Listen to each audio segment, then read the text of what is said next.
Hello सबैजनालाई। आज चाहिँ म हजुरहरूलाई बिएजी सेकेन्ड इयरको रिरजिस्ट्रेसन फर्म कसरी भर्न सकिन्छ अनि त्यो फर्मलाई चाहिँ हजुरहरूले स्टुडेन्ट लगइनमा चाहिँ कसरी अपलोड गर्न सकिन्छ त्यो सिकाउन गइरहेको छु। त्यसको लागि सबैभन्दा फर्स्टमा हजुरहरू आइसिएको वेबसाइट ica.edu.mp मा जानुहोस्। त्यसमा गइसकेपछि हजुरहरूको लागि यस्तो खालको एउटा होम पेज ओपन हुन्छ। त्यो होम पेजको चाहिँ हजुरहरू स्टुडेन्ट जोनभित्र जानुहोस्। स्टुडेन्ट जोनभित्र गएर अलिकति स्क्रोल गर्नुभयो भने स्टुडेन्ट मेनुभित्र download exam and reregistration form छ, त्यसमा क्लिक गर्नुहोस्। त्यसमा क्लिक गरेर अलिकति स्क्रोल गर्नुभयो भने यहाँ चाहिँ हजुरहरूको चाहिँ सब्जेक्ट वाइज चाहिँ रिरजिस्ट्रेसन फर्महरू राखिएको छ। त्यसमध्येको हजुरहरूले चाहिँ 2 नम्बरको फर्ममा चाहिँ क्लिक गर्नुहोस्।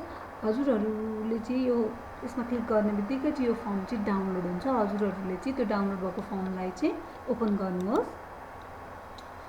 यो रिरजिस्ट्रेसन फर्मलाई चाहिँ हजुरले चाहिँ वर्डमा कन्भर्ट गरेर डिटेल्सहरू एडिट गरेर राख्न पनि सक्नुहुन्छ, अथवा हजुरहरूले चाहिँ यसलाई चाहिँ प्रिन्ट गरेर चाहिँ ह्यान्ड रिटन फर्ममा लेखेर पनि राख्न सक्नुहुन्छ। सबैभन्दा फर्स्टमा चाहिँ हजुरहरूले चाहिँ कुन सेसनमा चाहिँ रिरजिस्ट्रेसन गर्दै हुन्छ त्यो सेसन टिक्लाउनु पर्यो। यदि जुलाई हो भने जुलाई, जानु भने जानमा टिक्लाउनु पर्यो।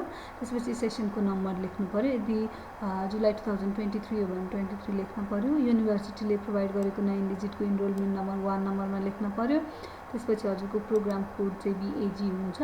हजुरको ओएससी कोड चाहिँ 9602 हुन्छ।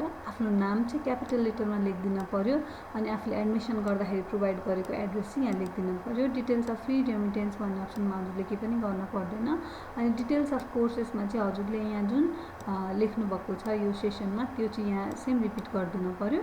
त्यसपछि हजुरको चाहिँ बिएजी सेकेन्ड इयरमा चाहिँ हजुरको चाहिँ टोटल 8 वटा सब्जेक्ट लिनुपर्छ। हजुरहरूले 8 वटा मध्ये चाहिँ 4 वटा कम्पलसरी सब्जेक्ट, 4 वटा चाहिँ आफूले फर्स्ट इयरमा जुन स्पेसलाइजेसन एरियाबाट लिनुभएको छ त्यही सब्जेक्ट लिनुपर्छ। यो सब्जेक्ट कन्फर्म गर्नको लागि हजुरहरू चाहिँ आइसिएको होम पेजमा जानुहोस्, कोर्सेसमा जानुहोस्। त्यसपछि ब्याचलर डिग्री इन आर्ट्सको भ्यू डिटेल्समा जानुहोस्। अलिकति स्क्रोल गर्नुभयो भने इयरली वाइज सिलेबसहरू राखिएको छ। त्यसमध्ये सेकेन्ड इयरमा जानुभयो भने देख्न सक्नुहुन्छ कम्पलसरी कोर्सभित्र चाहिँ 4 वटा सब्जेक्ट लिनुपर्छ। 4 वटामा पनि हजुरले चाहिँ 2 नम्बरको अप्सनमा चाहिँ 3टा मध्ये एउटा चुज गर्नुपर्ने हुन्छ। हजुरले चाहिँ बिइसिएस 184, बिपिएस 184 र बिएसओएस 184 मध्ये एउटा चुज गर्नुपर्छ। टोटल हजुरले चाहिँ 1 नम्बर, 3 नम्बर, 4 नम्बर र 2 नम्बरको चाहिँ एउटा सब्जेक्ट चाहिँ यता हजुरहरूको फर्ममा चाहिँ टिक्लाइदिनु पर्ने हुन्छ। त्यसपछि चाहिँ हजुरहरूले चाहिँ फर्स्ट इयरमा कुन स्पेसलाइजेसन लिनुभएको छ त्यही स्पेसलाइजेसनको 2 वटा सब्जेक्ट चाहिँ चुज गर्नुपर्छ। यदि हजुरहरूले चाहिँ फर्स्ट इयरमा चाहिँ इकोनोमिक्स र हिस्ट्री स्पेसलाइजेसन एरिया लिनुभएको छ भने इकोनोमिक्सको यो 2टा सब्जेक्ट, त्यसपछि हिस्ट्रीको यो 2टा सब्जेक्ट चुज गरेर चाहिँ हजुरले चाहिँ यता फर्ममा चाहिँ टिक्लाइदिनुपर्छ। त्यसपछि हजुरको रिरजिस्ट्रेसन फर्म भर्नुभएको डेट, हजुरको सिग्नेचर, इमेल एड्रेस र मोबाइल नम्बर लेख्नुपर्छ। हजुरको यो रिरजिस्ट्रेसन फर्म चाहिँ भरिसकेपछि चाहिँ यस्तो देखिन्छ। हजुरको कम्पलसरी सब्जेक्ट भनेको यो बक्स, यो बक्स, यो बक्स र यो बक्समा हुन्छ भने स्पेसलाइजेसन एरियाको सब्जेक्ट चाहिँ यो बक्स र यो बक्समा हुन्छ। अब यो फर्मलाई स्टुडेन्ट लगइनमा अपलोड गर्नको लागि ब्याक टु आइसिएको होम पेजमा जानुहोस्। त्यसमा स्टुडेन्ट जोनभित्र जानुहोस्। स्टुडेन्ट जोनमा गइसकेपछि स्टुडेन्ट लगइनभित्र चाहिँ साइन इन विथ गुगल गरिदिनुहोस्।